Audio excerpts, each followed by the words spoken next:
त्योहारों का सीजन है और ऐसे में अगर बात की जाए तो ड्रिंक एंड ड्राइव के केसेस भी बढ़ रहे हैं और त्योहारों को लेकर करनाल पुलिस कितनी तरह से अलर्ट है, इस बारे में बातचीत करने के लिए जो करनाल के एसपी हैं गंगाराम पुनिया जी, वो हमारे साथ मौजूद हैं। सर, क्या कुछ बताना चाहेंगे? एक तरफ तो ड्रिंक एंड ड्राइव के केसेस बढ़ रहे हैं और ऐसे में दूसरी तरफ जो है त्योहारों की सुरक्षा को लेकर कितनी करनाल पुलिस अलर्ट पर है, इस पर क्या कहना चाहेंगे? देखिए, त्योहारी सीजन को देखते हुए लोगों की सुरक्षा हेतु और ट्रैफिक व्यवस्था को चुस्त दुरुस्त रखने हेतु जिला पुलिस पूरी तरह से कटिबद्ध है और इस काम में लगातार लगी हुई भी है। हम हमारे जो भी शहर में टोटल 13 पीसीआर और 24 राइडर्स हैं, उनमें हमने इंश्योर किया है कि प्रत्येक शिफ्ट पे 2-2 पुलिस मुलाजिम तैनात हो और वो 24 आवर्स लगातार गलियों में या ऑन रोड हो, ताकि लोगों में एक अच्छा सुरक्षा का एक माहौल बने और लोगों को कहीं भी यह ना लगे कि पुलिस किसी प्रकार से अपनी ड्यूटी में कोताही कर रही है। पुलिस लगातार सक्रिय रहकर के अपनी ड्यूटी करे ताकि शाम के समय खास तौर पर आपराधिक घटनाओं जो लोग अंजाम देते हैं उस पर भी अंकुश लगे। सर, एक जाम लग जाता है, अतिक्रमण कर लेते हैं कुछ दुकानदार, तो उसको लेकर क्या अलर्ट किया जाएगा? देखिए, जो हमारी सिटी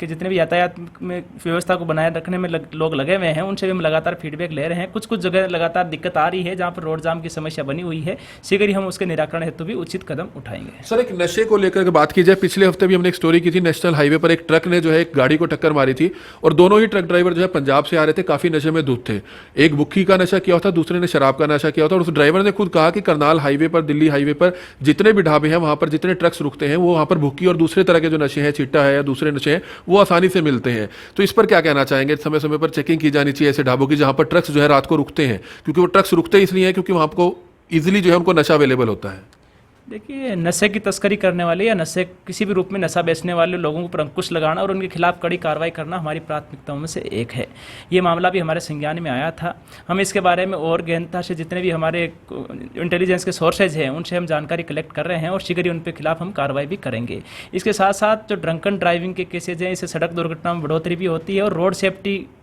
को बनाए रखने हैं तो सड़क पर लोग सुरक्षित रहें, सुरक्षित रूप से अपने घर पहुंचें, इस संबंध में हमारी यातायात पुलिस लगी हुई है। हम ये इंश्योर कर रहे हैं कि मोटर व्हीकल एक्ट के जो भी प्रावधान है उनका सख्ती से इन्फोर्समेंट किया जाए ताकि सड़क दुर्घटनाओं में कमी आए और जो भी लोग अपने रोड को यूज़ कर रहे हैं वो आराम से अपने घर पहुंचे। सर, ऐसे पेरेंट्स को कुछ मैसेज देना चाहेंगे जो रईसजादे होते हैं? कल भी ऐसा देखा कि अग्रसेन चौक के सामने 2 अच्छे खासे परिवारों के जो लोग हैं रेस लगा रहे थे गाड़ियां और दोनों गाड़ियां को टकराई और दोनों गाड़ियां पलटी, काफी नुकसान भी हुआ। अगर किसी मोटरसाइकिल या पैदल सवार को उन गाड़ियों से टक्कर होती तो काफी हताहत हो सकती थी, तो इस पर क्या कहना चाहेंगे?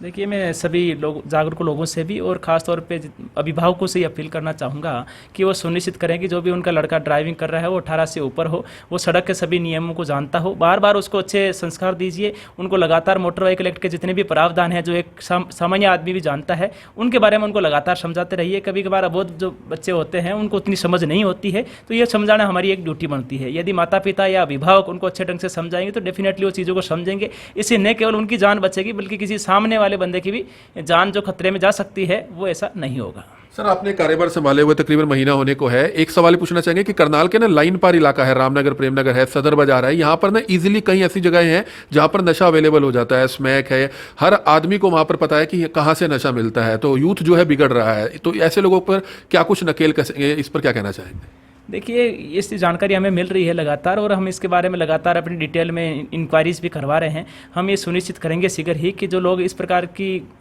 अवैध गतिविधियों में लिप्त है उनको जो भी वो सामान बेच रहे हैं, माल बेच रहे हैं जो अवैध गतिविधि की श्रेणी में आता है, उनके सहित पकड़ा जाए और उसके लगातार उनके केसेस की मॉनिटरिंग हो ताकि एक लोगों में संदेश जाए कि जिला पुलिस सक्रियता के साथ काम कर रही है। तो शिकायतकर्ताओं के नाम मैसेज देना चाहेंगे कि अगर वह शिकायत देते हैं तो उनका नाम गुप्त रखा जाएगा क्योंकि लोग डरते हैं कि दुश्मनी क्यों मोल ली जाए? देखिए, डेफिनेटली जो जिला पुलिस को क्रेडिबल इन्फॉर्मेशन देता है और जिस पे जिला पुलिस कार्रवाई भी करती है, तो जो भी सोर्स हमारा है उसको किसी प्रकार से जानकारियां लीक ना हो ताकि उसको भी कोई खतरा पैदा ना हो, उसकी जानकारी को गोपनीय रखना ये हमारी ड्यूटी में से एक है। हम ये सुनिश्चित भी करते हैं कि जो भी हमें इन्फॉर्मेशन किसी भी तरह से, चाहे बाई पोस्ट देता हो, चाहे या मिल करके देता हो या मोबाइल के थ्रू या 100 नंबर पर कॉल करके देता हो, हम ये सुनिश्चित करते हैं कि उसकी जानकारी किसी के साथ साझा नहीं की जाए।